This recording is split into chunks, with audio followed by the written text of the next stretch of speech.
Bismillahirrahmanirrahim. Assalamualaikum warahmatullahi wabarakatuh. Alhamdulillah nahmaduhu wa nasta'inuhu wa nastaghfiruh wa na'udzu billahi min syururi anfusina wa sayyiati a'malina. Man yahdihillahu fala mudilla lahu wa man yudlil fala hadiyalah. Asyhadu an la ilaha illallah wahdahu la syarika lah. Wa asyhadu anna Muhammadan abduhu wa rasuluhu la nabiyya wa la rasula ba'dah. Allahumma salli wa sallim wa barik ala habibika wa rasulika Muhammad wa ala alihi wa sahbihi wa man sara ala nahjihi ila yaumil qiyamah. Wa ba'du, para wali murid Markas Tahfidz Walid Al-Furqan yang mudah-mudahan senantiasa diberikan rahmat, diberikan nikmat iman, nikmat Islam, nikmat kesehatan oleh Allah Subhanahu wa taala. Alhamdulillah wa syukurillah, di pagi hari ini kita bersama-sama diberikan kesempatan oleh Allah Subhanahu wa taala untuk hadir di majelis ini untuk melaksanakan agenda rutin kita, yaitu kegiatan kajian wali murid yang beberapa kali sempat libur karena kita memang Ramadan ya, sebelumnya Ramadan, lalu ada liburan-liburan sekolah dan seterusnya. Alhamdulillah pada pagi hari ini kita bersama-sama masih bisa berjumpa kembali di majelis ini. Mudah-mudahan kehadiran kita di majelis ini dicatat dan diridhoi oleh Allah sebagai amal soleh dan amal kebaikan. Amin ya rabbal alamin. Ibu-ibu sekalian, insya Allah pada pagi hari ini kita akan mengkaji tafsir Al-Quran. Jadi monggo silakan supaya bisa sambil lihat mushaf, barangkali masing-masing bisa ambil mushaf Al-Quran.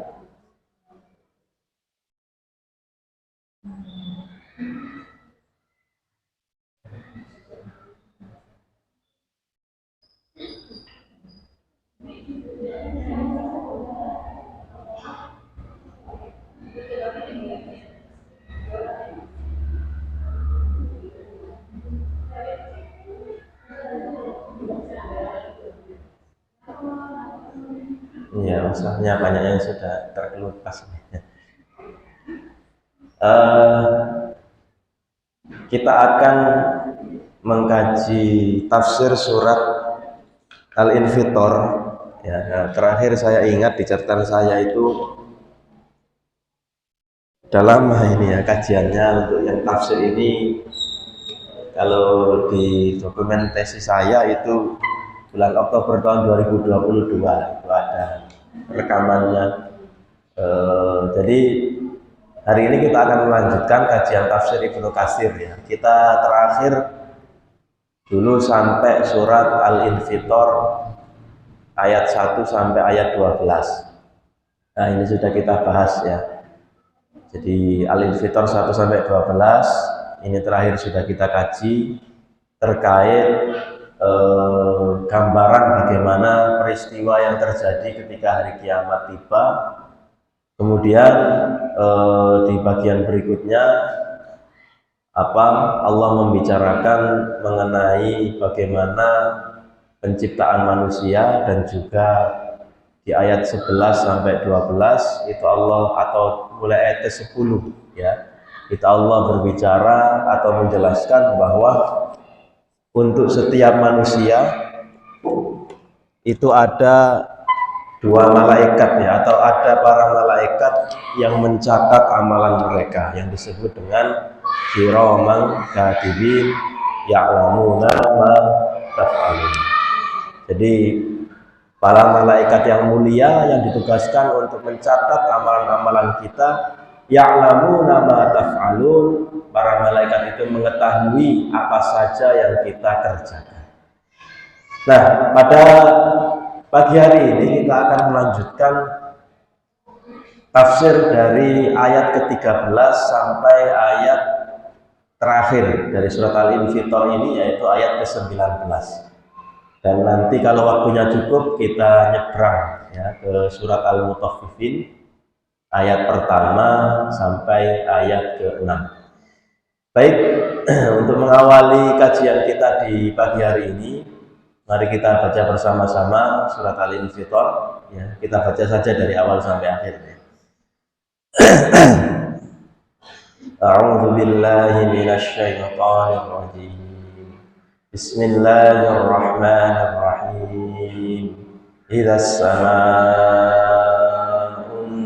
fatarat wa idzal kawakibun tatharat wa idzal biharu futtirat wa idzal quburu bu'thirat alimat nafsun ma qaddamat wa akharat. Ya ayyuhal insanu ma gharraka bi rabbikal karim alladzi khalaqaka fasawwaka fa'adalak fi ayyi suratin ma syaa rakkabak kalla bal tukadzibuna bid-din wa inna 'alaikum lahafizin kiraman katibin ya'lamuna ma taf'alun innal abrara lafi na'im wa innal fujjara lafi jahim yaslawnaha yawmal din wa ma hum 'anha bighaibin wa ma adraka ma yawmuddin thumma ma adraka ma yawmuddin yawma la tamliku nafsun li nafsin syai'an wal amru yawma idzin lillah. Jadi Bapak Ibu sekalian, atau nggak ada bapaknya ya, ibu-ibu sekalian, para wali murid sekalian, surat Al-Infitor ayat ke-13 sampai ayat ke-19 ini temanya sebenarnya tidak jauh berbeda dengan bagian sebelumnya ya, ayat yang pertama sampai ayat ke-12. Dan memang kalau kita perhatikan Rasulullah Shallallahu Alaihi Wasallam itu kan masa dakwahnya dibagi menjadi dua fase besar ya, dua periode. Yang pertama adalah periode Makkah dan yang kedua periode Madinah ya. Jadi periode Makkah itu ditandai atau yang memisahkan antara dua periode ini adalah peristiwa hijrah ya, peristiwa hijrah Rasulullah dari Makkah menuju ke Madinah itu yang memisahkan dua periode ini. Nah, karena kondisi umat Islam itu berbeda di dua periode ini. Kalau di Makkah itu umat Islam mereka masih di bawah tekanan ya. Mereka masih di bawah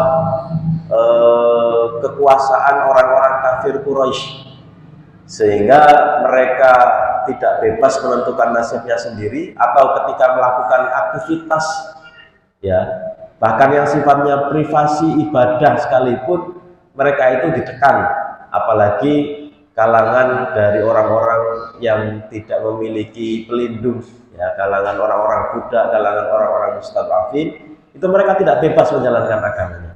Nah, maka ayat-ayat yang turun di periode Makkah ini adalah ayat-ayat yang lebih ke pembinaan akidah dan akhlak ya. Nah, salah satunya adalah surat Al-Infitor ini. Surat Al-Infitor ini surat Makkiyah.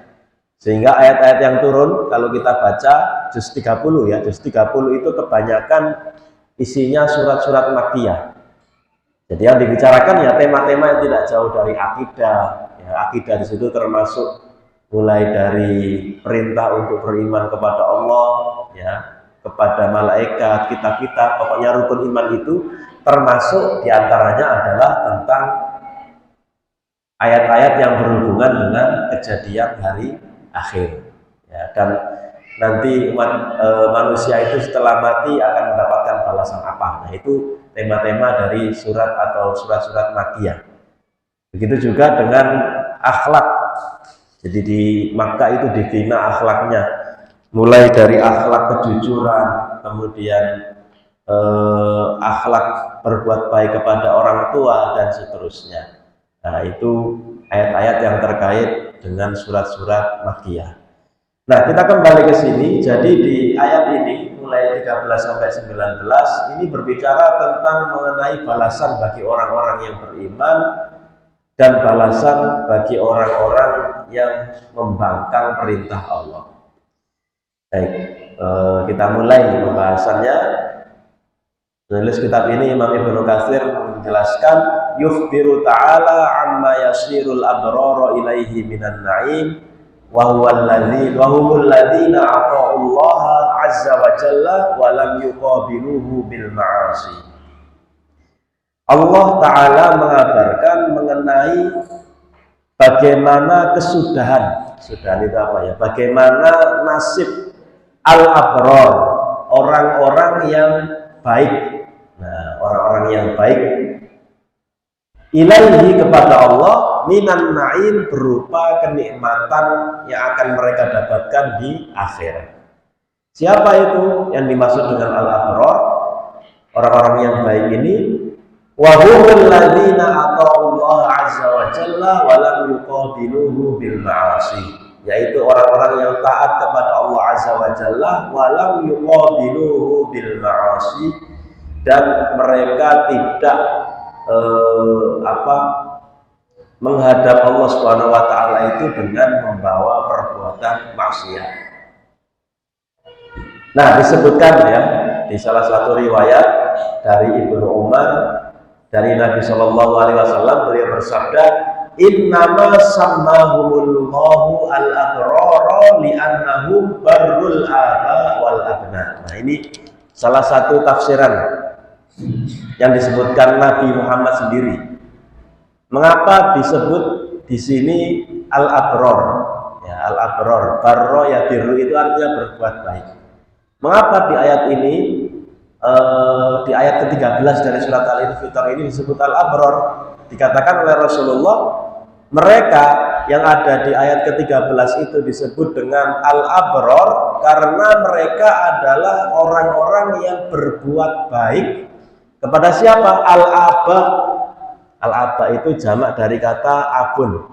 Abun itu nama bu artinya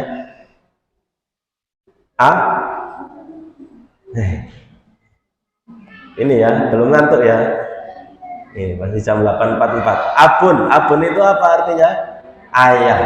Al-aba itu jamak dari abun. Tapi yang dimaksud dengan aba di sini ya termasuk ayah, termasuk ibu. Jadi disebut dengan al-abrar itu orang-orang yang berbuat baik kepada para orang tua mereka, dan tidak hanya para orang tua, wal abna, dan juga kepada anak-anak mereka.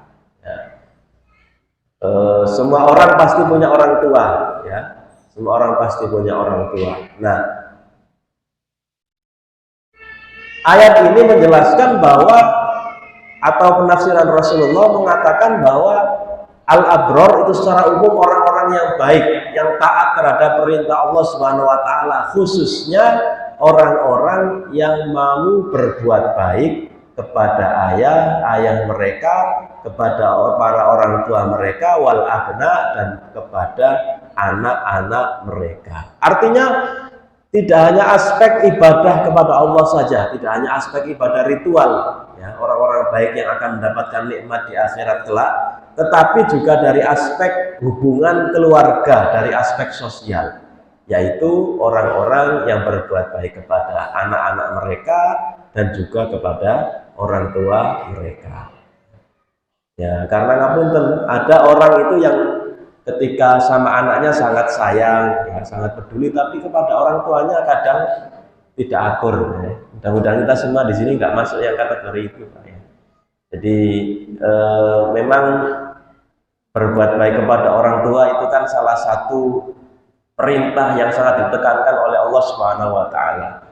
Bahkan di salah satu ayat Allah menyebutkan wa'budullaha wa la tusyriku bihi syai'a wa bil walidaini ihsana.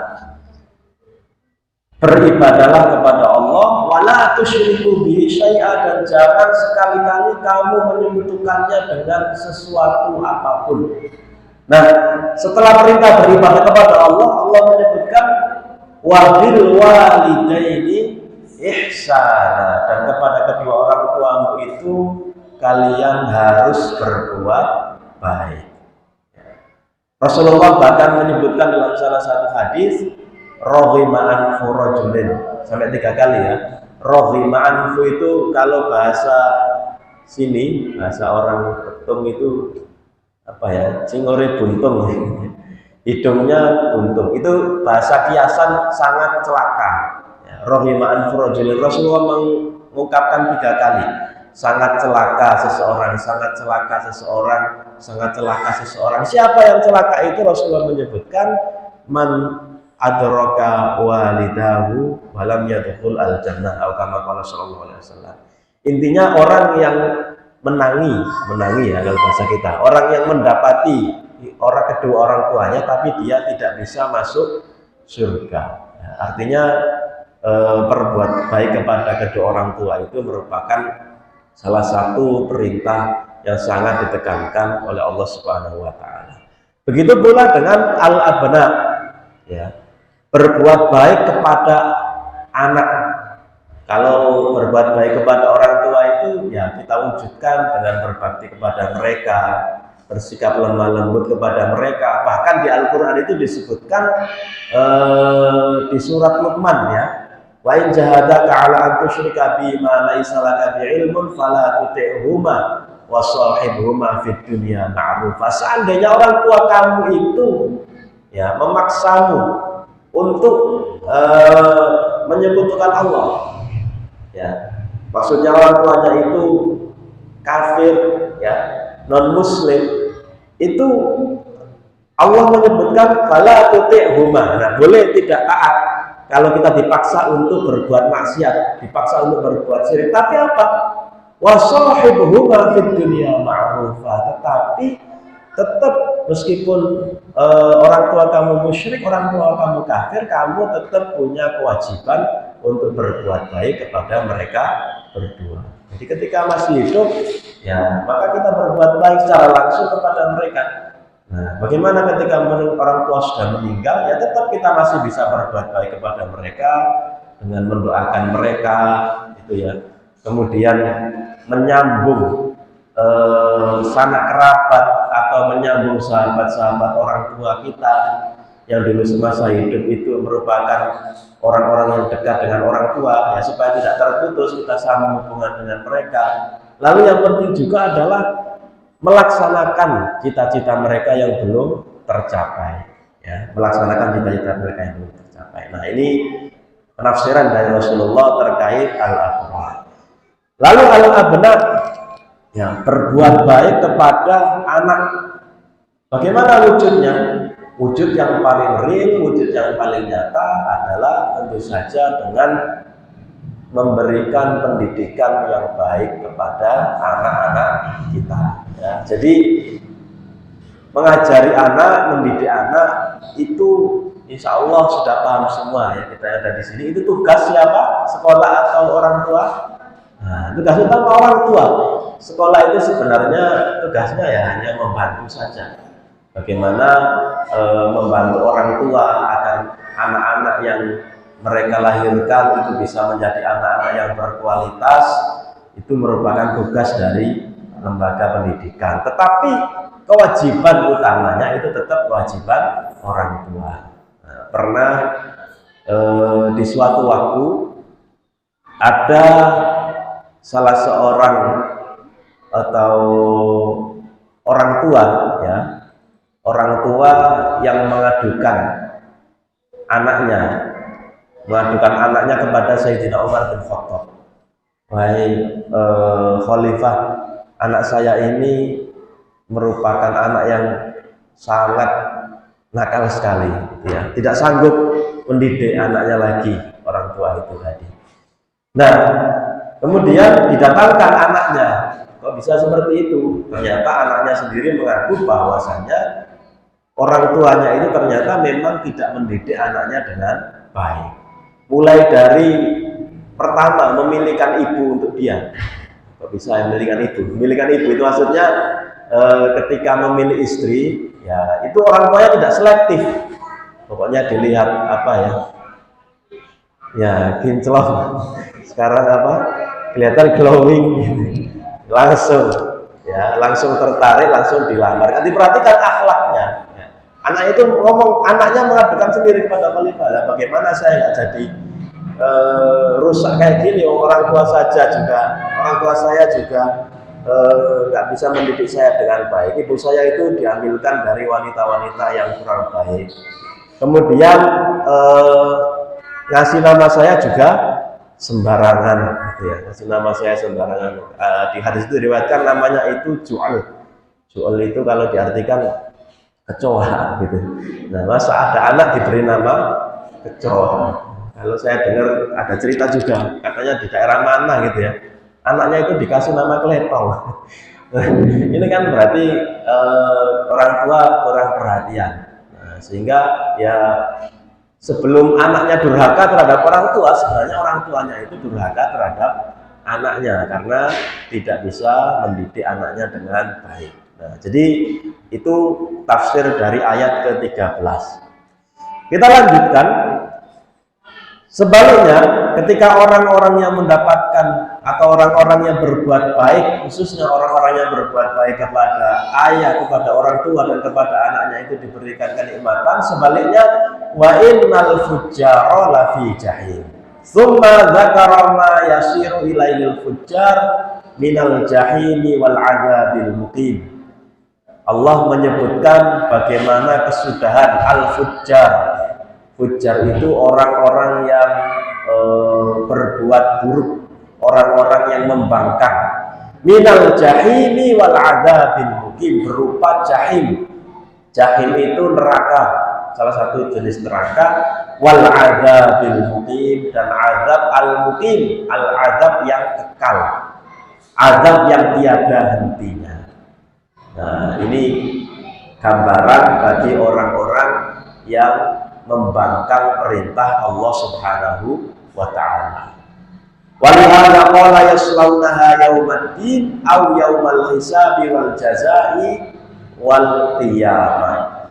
Kami akan melewatkan dia ke yaumaddin. Yaumaddin itu disebut dengan hari hisab, hari pembalasan, dan hari kiamat. Jadi orang-orang yang berbuat dolim, orang-orang yang berbuat buruk, ya. Kalau kita artikan sebaliknya, Rasulullah kan tadi mengatakan bahwa al-abrar itu orang-orang yang berbuat baik kepada orang tua dan anak. Maka al-fujjar juga bisa dimasukkan sebaliknya, orang-orang yang durhaka kepada orang tua dan orang-orang yang durhaka kepada anak-anak mereka. Ya. Meskipun konteksnya di sini tentu saja masalah akidah, ya. Memang itu termasuk dosa besar, tapi selama masih ada keimanan itu masih ada peluang untuk diselamatkan Allah di akhirat. Nah, kemudian disebutkan wa ma hum anha bighaibin, dan tidaklah mereka itu bighaibin. Ghaib itu artinya tidaklah mereka itu akan tertutupi, ya. Ai la yaghibuna 'anil 'adzabi sa'atan wahidatan wa la yukhaffafu 'anhum min 'adzabiha wala yujabuna ila ma yas'aluna minal mauti awir rohah walau yawman wahidan. A'udzubillahi min dzalik. Ini gambaran orang-orang yang diazab di akhirat kelak, yaitu wa ma hum anha bighaibin. Maksudnya adalah orang-orang yang tidak pernah ghaib, tidak pernah tidak hadir dari apa? Dari azab. La yaghibuna 'anil azab. Mereka tidak ada liburnya di azab. Jadi ghaib itu kan artinya libur. Layak libur berarti tidak libur azabnya. Kalau kita sekolah ada liburnya, ya, kerja ada liburnya. Tapi orang-orang yang ada di neraka ini, mereka tidak ada liburnya dari mendapatkan azab sa'atan wahidatan, meskipun hanya satu saat. Ya, sa'a itu kalau bahasa sekarang diartikan jam, 1 jam ya. Tapi kalau makna sa'a secara umum itu 1 saat, sesaat pun, sedetik pun, semenit pun orang-orang yang membangkang perintah Allah itu tidak akan diistirahatkan dari azab. Wala yukhafu anhum min azabiha, dan tidak akan diberikan keringanan azab tersebut. Wala yujabuna ila ma yas'aluna minal mauti awir roha. Bahkan orang-orang yang diazab di neraka itu mereka minta, ya Allah, daripada engkau aku azab, daripada aku engkau azab, kebalik ya, daripada aku engkau azab seperti ini, lebih baik matikan saja aku. Itu tidak dikabulkan oleh Allah. Karena orang yang langsung meninggal, ya meskipun saya juga belum pernah merasakan ya, meninggal secara langsung, kecelakaan langsung mati meninggal, itu lebih ringan ya sakitnya daripada orang yang disiksa pelan-pelan. Kita bisa bayangkan, ada orang disiksa pelan-pelan sampai meninggal, dengan orang yang langsung disembelih. Itu meskipun yang disiksa tadi gak mati, tapi itu rasakan rasa sakit yang sangat pedih. Bahkan di Al-Quran disebutkan, kullama nadijat juluduhum baddalnahum juludan ghairaha liyadhuqul adzab. Orang-orang yang ada di neraka itu setiap mateng ya, nadijat itu kan mateng kulitnya.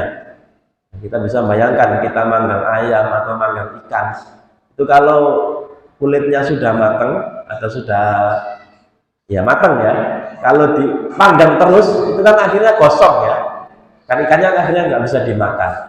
Nah tapi ini nggak begitu, orang-orang di neraka itu ketika dipanggang di api neraka, setiap kali kulitnya matang itu badalnahum julu dan ghairah, diganti lagi kulitnya berubah jadi baru, liyadhuqul adzab, kemudian diazab lagi akan mereka merasakan pedihnya azab neraka. Walau yauman wahidan, bahkan hanya 1 hari. Lalu dilanjutkan di ayat berikutnya, wa ma adraka ma yaumuddin.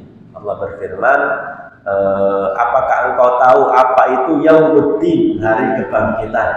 Summa ma adraka ma yaumuddin. Kemudian apakah kamu tahu apa itu hari kebangkitan? Nah ini ya, sering di Al-Quran ada beberapa ayat itu yang diulang-ulang.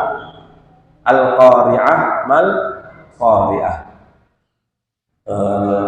Apalagi ya, kita bisa ngasih contoh ayat-ayat yang diulang.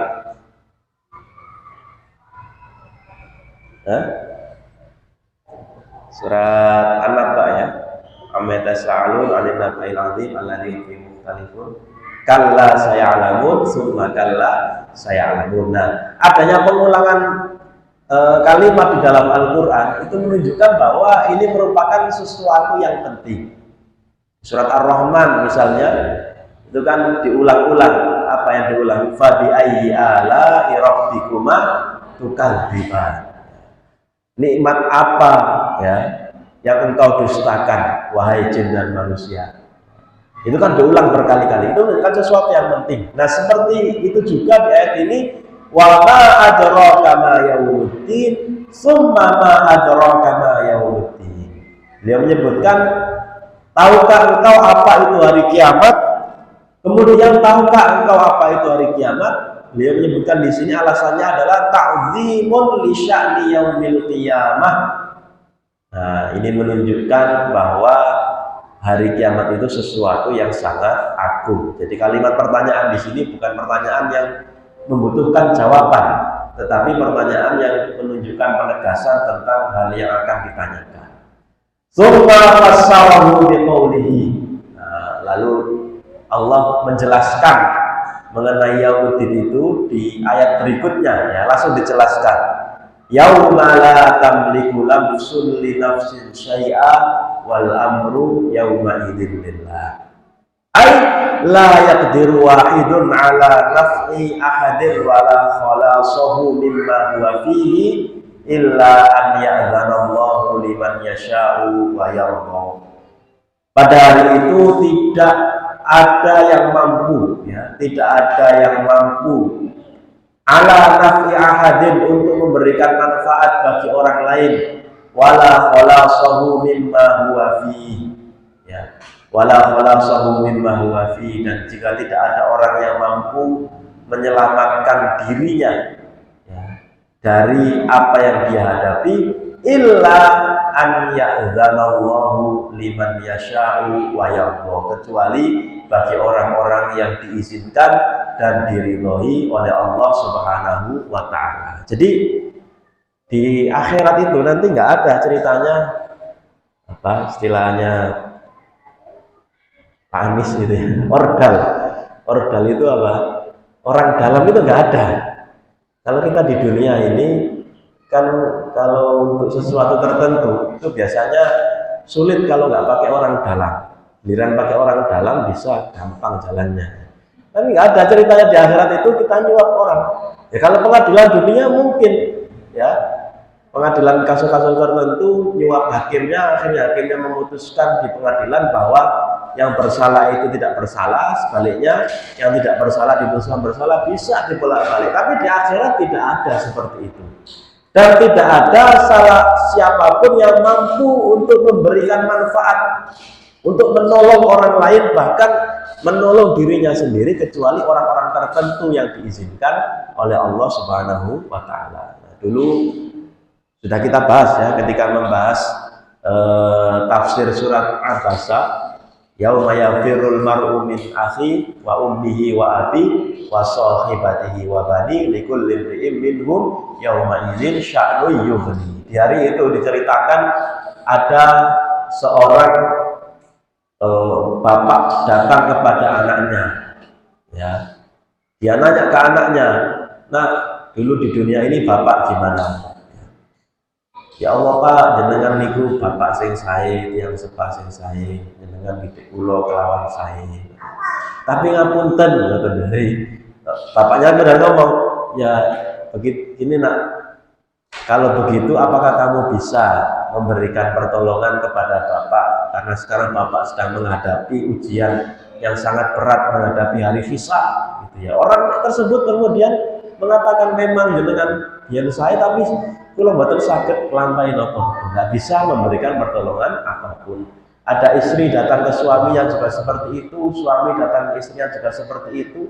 Tidak ada yang memberikan atau bisa memberikan syafaat di hari itu, nah, kecuali orang-orang yang diizini oleh Allah Subhanahu wa taala. Salah satu orang diizini adalah tentu saja Rasulullah Shallallahu alaihi wasallam. Nah, beliau kemudian menyebutkan di sini wana dzikruha hadis. Nah, ini hadisnya. Ini pesan Rasulullah, ini gambaran bahwa jangankan kita ya yang tidak ada hubungan nasab dengan Rasulullah, orang-orang yang ada hubungan nasab dengan Rasulullah pun ketika mereka di dunia itu tidak punya bekal yang cukup di hari akhir kelak, itu tidak bermanfaat sama sekali bagi mereka. Rasulullah pernah bersabda kepada Bani Hashim. Jadi Bani Hashim ini kabilah Rasulullah. Ya, Rasulullah itu kan bapaknya namanya Abdullah, kemudian bapaknya lagi ya kakeknya Abdul Muttalib. Nah, Abdul Muttalib ini kakeknya bapaknya lagi namanya Hashim. Jadi buyutnya Rasulullah ya. Wah, ya Bani Hashim, wahai Bani Hashim, ambiru anfusakum minan nari la amliku lakum minallahi syai'a. Selamatkanlah dirimu sendiri dari api neraka. La amliku lakum minallahi syai'a. Aku sama sekali tidak memiliki kuasa apapun ya untuk menyelamatkan kalian ya, kecuali ketika diberikan oleh Allah Subhanahu wa taala. Kemudian beliau menyebutkan juga di sini waqad taqaddama fi akhir tafsir surat asy-syu'ara wa li hadza qala wal amru yawma idzin lillah ka qawlihi limanil mulkul yawm lillahil wahidil qahhar. Nah, ini ayat ini juga ditafsirkan dengan surat asy-syu'ara. Wal amru yawma idzin lillah. Nah, ini seperti firman Allah, limanil mulkal yawm, siapa yang memiliki kerajaan hari ini, lillahil wahidil qahhar, di hari itu yang memiliki kerajaan hanya Allah Subhanahu wa taala, zat yang maha esa, al-qahhar. Al-qahhar itu yang maha berkuasa. Wa qaulihi, seperti firman Allah, al-mulku yauma idzinil haqqu lirrahman. Pada hari itu semua jenis kerajaan adalah milik al-haq ya. al-haq ya. Al-mulku yauma idzinil haqqu lirrahman, hanya milik Ar-Rahman, Tuhan yang Maha penyayang. Begitu juga Tuhan yang Maha Pengasih. Dan terakhir di surat Al-Fatihah, Maliki Yaumiddin, yang menguasai hari pembalasan. Nah, lalu terakhir beliau menyebutkan, Qatadah mengatakan, yauma la tamliku nafsun li nafsin syai'a wal amru yauma idzinillah wal amru wallahu al-yaumillah wallahi ya al-yaumillah walakinnahu yauma idzin la yunazi'uhu ahad. Berarti pada hari itu tidak ada yang bisa memberikan pertolongan siapapun orangnya kecuali hanya Allah Subhanahu wa ta'ala. Baik, para jamaah sekalian, mungkin kita cukupkan dulu sampai di sini. Kalau kita lanjut surat Al-Mutaffifin nanti mungkin waktunya tak cukup ya. Jadi untuk sementara kita cukupkan sampai di sini pembahasan kita tentang tafsir dari surat Al-Infitar. Insya Allah kita lanjutkan di pertemuan lagi. Nah, kesimpulannya bahwasanya di rangkaian surat Al-Infitar ayat ke-13 sampai ke-19 ini Allah menjelaskan mengenai balasan yang akan diberikan kepada orang-orang yang mau berbuat baik, ya, khususnya seperti tafsirkan Rasulullah tadi, berbuat baik kepada orang tua dan berbuat baik kepada anak dengan kenikmatan yang luar biasa di surga. Ya. Kalau kita baca surat Al-Baqarah misalnya, surat Al-Baqarah itu Allah berfirman, wa basyiril ladzina amanu wa 'amilus shalihati anna lahum jannatin tajri min tahtihal anhar kullama ruziqu minha min thamaratir rizqan qalu hadzal ladzi ruziqna min qablu wa utubihi mutasyabiha. Di situ disebutkan bahwa orang-orang yang di surga itu mendapatkan kenikmatan, mereka mengatakan hadzal ladzi ruziqna min qablu. Ya Allah, ini kan dulu yang pernah kamu rezekikan kepada kami di dunia. Wa utubihi mutasyabiha, dan kamu memberikan yang serupa. Kalau orang menafsirkan bahwa di surga nanti bisa jadi kita mendapatkan sesuatu yang mirip dengan yang di dunia. Kalau di dunia misalnya suka makan tahu campur ya, di surga insya Allah ada tahu campur, tapi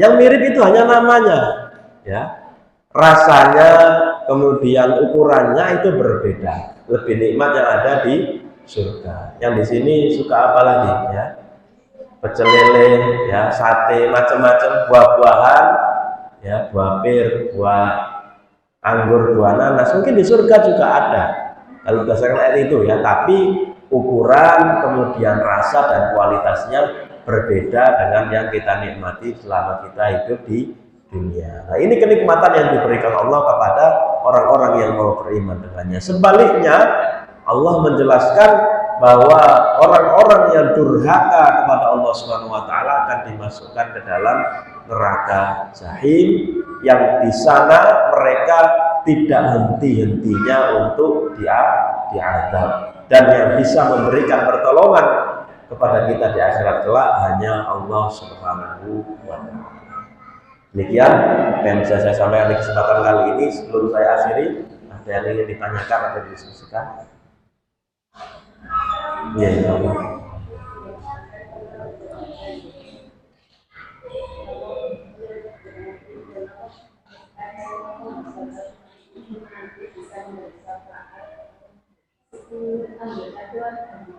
Ya.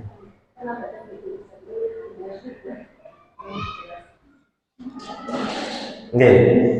Jadi seperti yang dijelaskan tadi ya, di tafsir tadi, bahwa memang di hari akhirat tidak ada yang bisa memberikan pertolongan kecuali orang-orang yang diberikan izin oleh Allah ya, diberikan izin oleh Allah ya, termasuk ya tentang para penghafal Al-Qur'an, orang-orang yang menghafal Al-Qur'an itu kan banyak riwayat-riwayat yang menyebutkan bisa memberikan syafaat kepada keluarganya, bisa memberikan syafaat kepada orang-orang yang ada di sekitarnya ya, termasuk mujahid, orang-orang yang mati syahid itu juga bisa memberikan syafaat kepada orang-orang yang ada di sekitarnya. Nah, ini termasuk pengecualian ya, man dzalladzi yashfa'u indahu illa bi'idznih Jadi memang ada orang-orang tertentu karena keistimewaan yang dia miliki, maka dia diberikan oleh Allah Subhanahu wa taala keistimewaan tersebut. Jadi selain Rasulullah ada juga orang-orang tertentu. Nah, jadi itu memang ada orang-orang yang diberikan keistimewaan tersebut. Nah, maka ya itu salah satu jalurnya adalah para penghafal Al-Qur'an itu. Mudah-mudahan di antara kita, atau kalau kita mungkin agak berat gitu ya mudah-mudahan jatuh ke anak-anak kita ya yang kita didik di sini, mudah-mudahan mereka semua termasuk orang-orang yang kelak bisa memberikan syafaat dan pertolongan kepada kita di akhirat. Kata cukup ya. Baik, kita cukupkan kajian kita di pagi hari ini. Mudah-mudahan pembahasan yang kita bahas di pertemuan pagi hari ini bermanfaat dan kehadiran kita di majelis ini diridhoi oleh Allah Subhanahu wa taala. Kita akhiri dengan doa kafaratul majelis. Subhanakallahumma bihamdika asyhadu an la ilaha illa anta astaghfiruka wa atubu ilaik. Allahumma anfa'na bima 'allamtana wa 'allimna ma yanfa'una warzuqna 'ilman yanfa'una. Rabbana la tuzigh qulubana ba'da idh hadaytana wa hab lana min ladunka rahmah innaka antal wahhab.